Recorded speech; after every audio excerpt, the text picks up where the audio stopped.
চলে গেল রথ, চলে গেল রথ, চলে গেল। হ্যাঁ বন্ধুরা, চলে গেল রথ। আর এদিকে আমি পাঁপড় খাওয়া শুরু করে দিলাম। কেন খাচ্ছি, কিসের জন্য খাচ্ছি, আমার এই ব্লগে তোমরা যুক্ত থেকো এবং দেখতে থাকো। আজ হচ্ছে শুভ রথযাত্রা, আর আমার সকল ফেসবুক ফ্রেন্ডদের জানাই শুভ রথযাত্রার অনেক অনেক শুভেচ্ছা ও ভালোবাসা। তোমরা সবাই ভালো থাকো, সুস্থ থাকো, আর আমার এই ব্লগটা আজকে দেখো এবং কেমন লাগলো কমেন্ট করে জানাবে। আমি ঠাকুর ঘরে অলরেডি চলে এসেছি। এদিকে রথ সাজাতে শুরু করে দিয়েছি। জগন্নাথ দেবের রথযাত্রা বলে কথা, তার সাথে আছে সুভদ্রা আর বলরাম, সবাইকে একসাথে সাজিয়ে আজকে আমরা রথযাত্রা উৎসব পালন করব। তাই সুন্দর করে রথটাকে সাজিয়ে নিচ্ছি। এদিকে ধূপকাঠি আর প্রদীপ জ্বালিয়ে নিলাম, কারণ ঠাকুরের সাজানোর প্রস্তুতি করছি, তো একটু ধূপ ধুনা না জ্বালানো হয় না। এদিকে রথের দড়িটাও বেঁধে নিয়েছি, নাহলে রথটা টানবো কী করে। হ্যাঁ, রথটা তো সাজানো হয়ে গেছে অলরেডি। হ্যাঁ, তো দড়িটাকে মাপ মতো করে নিয়ে সুন্দর করে লাল একটা দড়ি দিয়ে রথটাকে বেঁধে নিলাম। এইবার পালা হচ্ছে তোমার গিয়ে ঠাকুরকে একটু গোটা ফল দেব।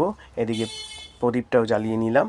আর এদিকে জগন্নাথের রথযাত্রা তো আমরা সবাই পালন করি সুন্দরভাবে, সুষ্ঠুভাবে, প্রত্যেক বছরই আমরা পালন করি। তোমরা কারা কারা এরকম রথযাত্রা পালন করো এবং রথে দড়ি টানো আমাকে কমেন্ট করে জানাবে। এদিকে জগন্নাথকে সকালেই পুজো করা হয়েছে, এবার রথে আমরা জগন্নাথ দেবকে বসালাম।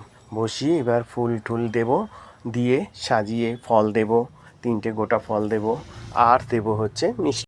তাই থালার মধ্যে মিষ্টিগুলোকে সুন্দর করে সাজিয়ে নেব, কারণ জগন্নাথ দেবের ভোগ বলে কথা। তো অলরেডি সাজিয়ে দিয়েছি। আর এদিকে আমার জগন্নাথ দেবের রথ একদম তৈরি, সুন্দর করে সাজিয়ে দেখো ফুল টুল দিয়ে কত সুন্দর লাগছে। জয় জগন্নাথ, জয় জগন্নাথ, জয় জগন্নাথ।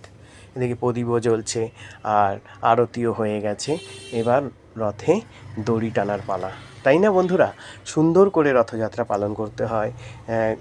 এদিকে দেখো রথ টানা শুরু হয়ে গেছে। জয় জগন্নাথ, জয় জগন্নাথ, জয় জয় জয় প্রভু, জয় জগন্নাথ, জয় জগন্নাথ, জয় জগন্নাথ, জয় জয় জয় প্রভু, জয় জগন্নাথ। হে জগন্নাথ, সবাইকে ভালো রাখো, সুস্থ রাখো। আর এদিকে চলে এসেছি আমি রান্নাঘরে কেন চলে এসেছি দেখো, পাঁপড় ভাজতে। এদিকে রথযাত্রা পালন করব আর এদিকে পাঁপড় ভাজবো না, এটা তো হয় না। তাই যথারীতি পাঁপড় ভেজে নিচ্ছি সুন্দর করে। পাঁপড়গুলোকে তো খেতে হবে, কারণ রথে দড়ি টানবো আর পাঁপড় খাবো না, এটা কি হয়? তাই কি করলাম, ভেজে নিলাম। দেখো সুন্দর করে পাঁপড়গুলো সব ভাজা হয়ে গেছে তেলে। দেখো ওই পাঁপড়গুলো সুন্দর করে লাল লাল করে একটু ভেজে নিতে হবে। যদি এটা ছোট ছোট পাঁপড়, এখানে অনেক বড় লাগছে। খুব সুন্দর করে ভেজে নিয়ে এইবার চা আর পাঁপড় ভাজা বিকেলের সাথে জমে উঠেছে আমাদের একেবারে রথযাত্রার পরিপূর্ণতা। তা বন্ধুরা, এইভাবে সাথে থাকো, আমাদের পাশে থেকো। টাটা।